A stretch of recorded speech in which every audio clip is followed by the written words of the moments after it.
ഗുരുത്വം ഒരിക്കലും എന്ത് കൈമോശം വന്നാലും ഗുരുത്വം ആർക്കും കൈമോശം വരരുത്.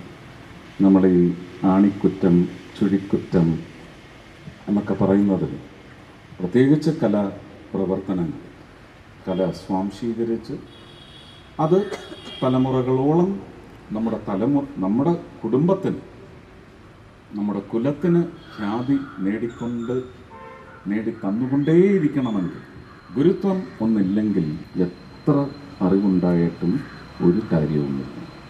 ഇന്ത്യൻ പാർലമെൻറ്റിൽ എൻ്റെ രാഷ്ട്രീയ കക്ഷിയുടെ കേരളത്തിൽ നിന്ന് തിരഞ്ഞെടുക്കപ്പെട്ട ആദ്യത്തെ ജനപ്രതിനിധി, ലോക്സഭാ പ്രതിനിധി എന്ന നിലയ്ക്ക് തിങ്കളാഴ്ച കാലത്തെപ്പോഴെങ്കിലുമായിരിക്കും ഞാൻ സത്യപ്രതിജ്ഞ ചെയ്യുന്നത്.